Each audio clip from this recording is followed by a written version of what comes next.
నాకు bone marrow ఇచ్చి నన్ను కాపాడింది నా కన్న కూతురు దీప అంటూ జోష్న పారిజాతానికి ఊహించిన షాక్ ఇచ్చిన సుమిత్ర.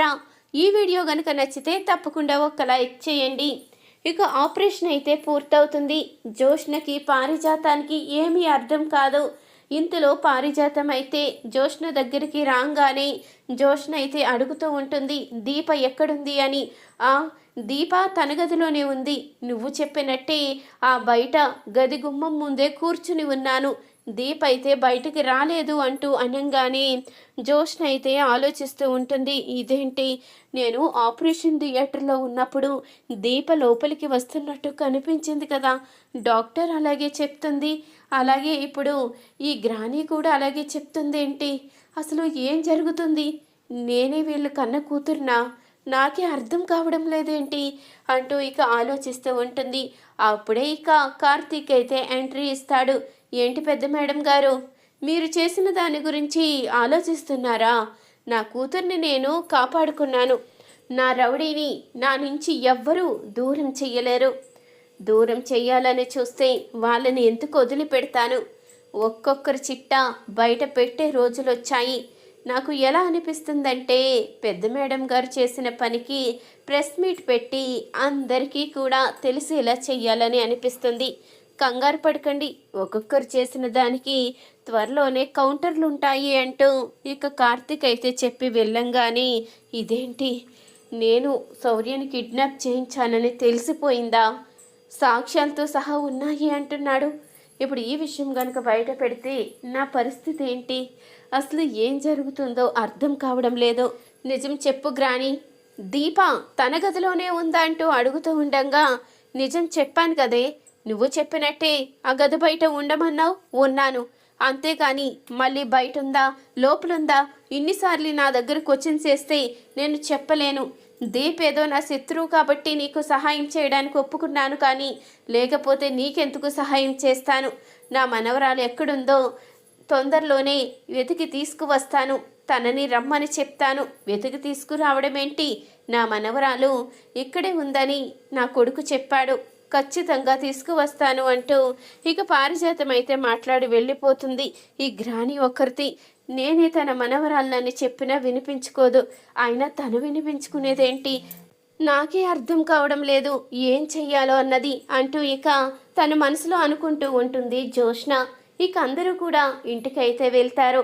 అప్పుడే ఇంతలో ఇక దీపా కార్తీక్ అయితే ఇంటికి వెళ్ళంగానే కాంచన అయితే అడుగుతూ ఉంటుంది, శుభవార్త తీసుకువచ్చావా, అశుభవార్త తీసుకువచ్చావా అంటూ అనగానే, శుభవార్తేనమ్మా, తన కడుపులో బిడ్డకి ఎలాంటి ప్రమాదం జరగలేదని డాక్టర్ చెప్పారు. కడుపులో బిడ్డ క్షేమమని, ఆ బిడ్డ వల్ల దీపకి కూడా ఎలాంటి ఇబ్బంది లేదని చెప్పారు.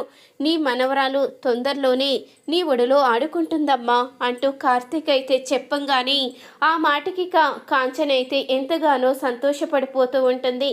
దీపా, నన్ను క్షమించు దీపా, నిన్ను అపార్థం చేసుకుని నోటుకొచ్చినట్టు మాట్లాడాను, నన్ను క్షమించు అంటూ కాంచన అయితే చెప్తూ ఉంటుంది. ఇంతలో అప్పుడే శౌర్య అయితే వస్తుంది. అమ్మా, ఇప్పుడు నీకు ఎలా ఉందమ్మా? ఇప్పుడు బానే ఉందా? బుజ్జి చెల్లి బానే ఉందా? బుజ్జి చెల్లికి జ్వరం తగ్గిందా అంటూ అడుగుతూ ఉంటుంది. శౌర్య అయితే, నీ చెల్లికి జ్వరం తగ్గింది, త్వరలోనే నీతో పాటు ఆడుకుంటుంది అంటూ అనగానే ఇక శౌర్య కూడా చాలా సంతోషపడిపోతూ ఉంటుంది. ఇక మరొక వైపు సుమిత్రనైతే ఇంటికి తీసుకురాగానే సుమిత్ర అయితే దశరథని అడుగుతూ ఉంటుంది, దీప కార్తీక్ ఎక్కడా అని. వాళ్ళ ఇంటికి వెళ్ళారు. దీపకి కూడా చిన్న ఆపరేషన్ జరిగింది కదా, తనని కూడా డిస్టర్బ్ చేశారు, తను కూడా ఇంటికి వెళ్ళింది అంటూ అనగానే, కడుపులో బిడ్డ అంటూ అడుగుతూ ఉంటుంది సుమిత్ర. తన కడుపులో బిడ్డకి ఎలాంటి ప్రమాదం లేదని డాక్టర్ చెప్పారు. కడుపులో బిడ్డ క్షేమంగా ఉందంట.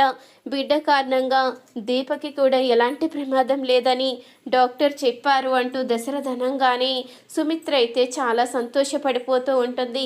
సరేనండి, రేపు ఉదయాన్నే దీప కార్తిక్ ఇద్దరినీ కూడా ఇంటికి రమ్మని చెప్పండి అంటూ అడుగుతూ ఉంటుంది సుమిత్ర అయితే.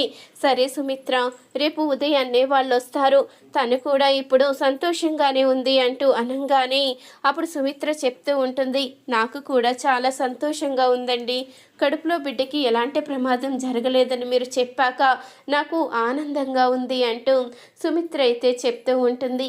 ఇంతలో జోష్న పారిజాతం ఇద్దరూ కూడా ఇక సుమిత్ర దగ్గరికి అయితే వస్తారు. ఇప్పుడు ఎలా ఉందమ్మా, నాకైతే చాలా నీరసంగా ఉంది అంటూ జోష్న అయితే అంటూ ఉండగా, నాకు బాగానే ఉంది జోష్న, నాకు ఇప్పుడు ఆనందంగానే ఉంది అంటూ చెప్తూ ఉంటుంది సుమిత్ర అయితే. అప్పుడే ఇక సుమన్ నారాయణ అయితే, నీకు ఇలా ఉండడానికి కారణం నా మనవరాలు జోష్నేనమ్మా, జోష్న కారణంగా ఈరోజు నువ్వు ప్రాణాపాయ స్థితి నుంచి బయటపడ్డావు, నాకు చాలా సంతోషంగా ఉంది. నీకు ఆపరేషన్ జరిగేటప్పుడు ఏమైపోతుందో అని చాలా భయపడ్డాను, కానీ ఆ దేవుడి దయ వల్ల అంత శుభం జరిగింది అంటూ శివన్నారాయణ అంటూ ఉండగా, ఆ దేవుడి దయ వల్ల అంతా మంచి జరుగుతుంది నాన్న. పాపాలు చేసేవాళ్ళు ఎప్పుడూ కూడా మేము పై స్థాయిలోనే ఉంటామని ఆలోచిస్తూ ఉంటారు. ఖచ్చితంగా వాళ్ళకి కూడా శిక్ష పడే రోజు వస్తుందని వాళ్ళకి అర్థమయ్యేసరికి అంతా అయిపోతుంది అంటూ దశరథ అయితే చెప్పంగానే, ఇదంతా ఎవరి కోసం మాట్లాడుతున్నాడు దశరథ, వీళ్ళ మాటలు చూస్తూ ఉంటే నన్నే అంటున్నట్టు అనిపిస్తుంది. కార్తీక్ కూడా అలాగే అన్నాడు, నేను చేసిన తప్పుకి పెట్టే బేడ సర్దుకుని వెళ్ళిపోవాలి అన్నట్టు కార్తీక్ మాటల్లో కూడా అర్థమైంది అంటూ ఇక పారిజాతం అయితే అనుకుంటూ ఉంటుంది. నేను చేసిన పాపం బయట పడిపోయిందా అంటూ ఆలోచిస్తూ ఉంటుంది. ఇక మరుసటి రోజు ఉదయాన్నే కార్తీక్ దీప అయితే ఇద్దరు ఇంటికైతే వస్తారు. అప్పుడు ఇంతలో సుమిత్ర అయితే హాల్లో కూర్చుని ఉంటుంది. రాదీప ఎలా ఉంది అంటూ అనగానే, ఇప్పుడు నాకు పర్వాలేదమ్మా, నీకెలా ఉంది అంటూ అడుగుతూ ఉంటుంది దీప అయితే. నా కన్న కూతురు నన్ను కాపాడిన తర్వాత నాకు ప్రమాదం ఎలా జరుగుతుంది, ఇప్పుడు బాగానే ఉంది, అయినా నువ్వు రెస్ట్ తీసుకోవాలి కదా, ఇలా కూర్చో, ఈరోజు నువ్వు పని చేస్తావని రమ్మనలేదు, నిన్ను చూడాలనిపించి రమ్మన్నాను అంటూ అనగానే, అప్పుడే ఇంతలో జోష్న అయితే అడుగుతూ ఉంటుంది, ఏంటమ్మా తనని చూడాలి అనిపించేది, నిన్ను బ్రతికించింది నేను, కానీ తనని చూడాలి అంటూ ఈ దీప గురించి కలవరిస్తున్నావేంటి, నీకేదో సహాయం చేసేసినట్టు అంటూ అడుగుతూ ఉంటుంది జోష్న అయితే. ఇంతలో కాంచన కూడా వస్తుంది. ఏంటే నా కోడల్ని పొద్దు పొద్దున్నే ఆడిపోసుకుంటున్నావు, ఏదో సుమిత్ర చూడాలి అందని కబురు పంపింది కాబట్టి నేను కూడా వచ్చాను, నన్ను కూడా రమ్మని చెప్పింది కాబట్టి వచ్చాను, ఇక్కడ చూస్తే నా కోడల్ని నోటుకొచ్చినట్టు మాట్లాడుతున్నావేంటి అంటూ అడుగుతూ ఉండగా, ఏంటత్తా ఇప్పుడు ఏదో కడుపులో బిడ్డ క్షేమంగా ఉంది కదని నువ్వు నా మీద పడుతున్నావా, నిన్నటిదాకా నువ్వు కూడా నీ కోడల్ని నోటుకొచ్చినట్టు మాట్లాడావు కదా అంటూ అడుగుతూ ఉండగా, నా కోడల్ని నోటుకొచ్చినట్టు మాట్లాడడానికి కారణం ఎవరు, నువ్వు ఈ పారిజాతం పిన్ని, మీ ఇద్దరు కారణంగానే నా కోడల్ని నేను అపార్థం చేసుకుని అందరి ముందు తనని అవమానించి మాట్లాడాను అంటూ కాంచన అయితే చెప్తూ ఉంటుంది. సరే ఇవన్నీ నాకెందుకు, మా అమ్మని నేను కాపాడుకున్నాను, ఇప్పుడు చాలా సంతోషంగా ఉంది అంటూ ఇక జోష్న అనగానే, అవును జోష్న లేకపోతే ఈరోజు సుమిత్ర ప్రాణాలతోనే ఉండేది కాదు, అలాంటి జోష్నకి సుమిత్ర ఎప్పటికీ రుణపడి ఉంటుంది అంటూ అనగానే, నేను రుణపడి ఉన్నాను అంటే దానికి కారణం జోష్న కాదు, దీపకే రుణపడి ఉన్నాను అంటూ సుమిత్ర అనేసరికి ఇక పారిజాతం అయితే షాకే చూస్తూ ఉంటుంది. ఏంటి సుమిత్ర నువ్వు మాట్లాడేది అంటూ పారిజాతం అడుగుతూ ఉండగా, అవును నన్ను బ్రతికించి ఇలా అందరి ముందు నిలబెట్టింది జోష్న కాదు, నా కన్న కూతురు దీప అంటూ సుమిత్ర అనగానే ఆ మాటకి సుమన్నారాయణ కాంచన అందరూ షాక్ అయి చూస్తారు.